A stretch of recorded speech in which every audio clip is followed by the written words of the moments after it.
প্রভু যীশু খ্রিস্টের মধুর এবং মিষ্টি নামের স্বর্গে জয় যীশু। আজকের চিন্তা আমরা যা দেখতে পাই গীত সংহিতা তার 5 তার 11 থেকে 12 পদ অবধি। সেখানে এই প্রকার লেখা আছে, কিন্তু তোমার শরণাপন্ন সকলে আহ্লাদিত হোক, তাহারা চিরকাল আনন্দ গান করুক, কেননা তুমি তাহাদিগকে রক্ষা করিতেছ। যাহারা তোমার নাম ভালোবাসে তাহারা তোমাতে উল্লাস করুক, কেননা তুমি ধার্মিককে আশীর্বাদ করিবে। হে সদাপ্রভু, তুমি ঢালের ন্যায় তাহাকে প্রসন্নতায় বেষ্টন করিবে। ঈশ্বর তার নিজের পবিত্র বাক্যের দ্বারা সকলকে আশীর্বাদ করুক বা প্রভুর নাম গর্বিত হোক। আজকের এই যে সকালের যে মান্না আমরা দেখতে পাই গীত সংহিতা তার 5 গীত থেকে। গীত সংহিতা 5 গীত এক তরফ থেকে যদি দেখা যায়, সেই গীত হচ্ছে সকালের প্রার্থনার বিষয়।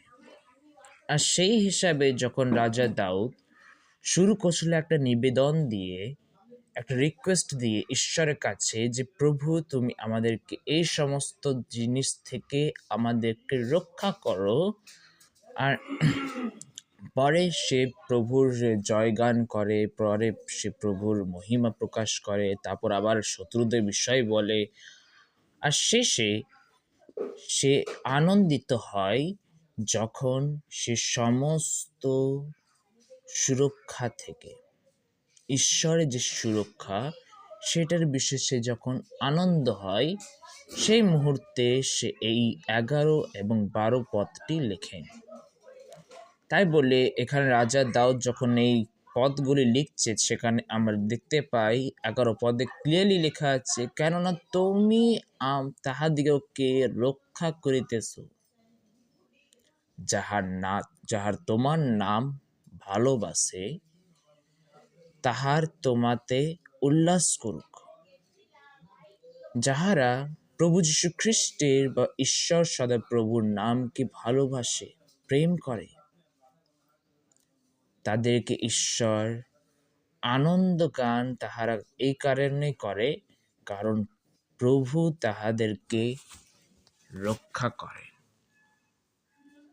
তাই নয় কি? আর সেই দিকে যখন আমরা 12 পদটি পড়ি, সেখানে লেখা আছে, কেননা তুমি ধার্মিককে আশীর্বাদ করিবে। ধার্মিকদেরকে প্রভু বলছেন যে তুমি আশীর্বাদ করবে। হে সদাপ্রভু, তুমি ঢালের ন্যায় তাহাকে প্রসন্নতায় বেষ্টন করিবে। আর এই সুন্দর সকালে ঈশ্বর আমাদের সাথে এই কথা বোঝাতে চান, বলতে চান যে তোমরা যখন কমপ্লিটলি প্রোটেকশন পাও, সম্পূর্ণ সুরক্ষা পাও ঈশ্বর মহান প্রভুর কাছ থেকে, তখন তোমরা দুঃখিত হও না, বলকি আনন্দ গান গাও। কেন আনন্দ গান গাও? কারণ কি তোমরা নিজের প্রবলেম থেকে সুরক্ষা পেয়েছ। তোমরা নিজের সামনে যে সমস্যা হচ্ছে, সেই সমস্যা থেকে তোমরা বেঁচে উঠেছ, তোমাদেরকে কোনো ক্ষতি হয়নি। সেই বিষয়ে ঈশ্বরের জয়গান করো, ঈশ্বরের মহিমা করো। সেটা আজকে সকালের মান্নাতে আমরা দেখতে পাই। এই জন্যে প্রিয় বন্ধুরা, যখন আমরা এই সুন্দর সকালে যখন আমরা নিজের কাজে চলে যাই, আসুন আমাদের কালকে জীবনে যখন আমরা সমস্যায় পড়েছিলাম, কেমন জীবন ছিল, আর ঈশ্বর আমাদেরকে কেমনভাবে বাঁচিয়েছিল, আর আজকের দিনে আমরা সেই আনন্দ গান করে আমরা ঈশ্বরকে ধন্যবাদ দিয়ে আজকের দিনটা শুরু করি। প্রিয় বন্ধুগণ, আমাদের মধ্যে যতজনই আছে যার প্রভুর এখনো গ্রহণ করিনি, তার নামকে শুনে, তার আশ্চর্য কাজকে দেখে গ্রহণ করি। ঈশ্বর তার নিজের পবিত্র বাক্যের দ্বারা সকলকে আশীর্বাদ করুক বা প্রভুর নাম গর্বিত হোক। সকলকে জয় যীশু।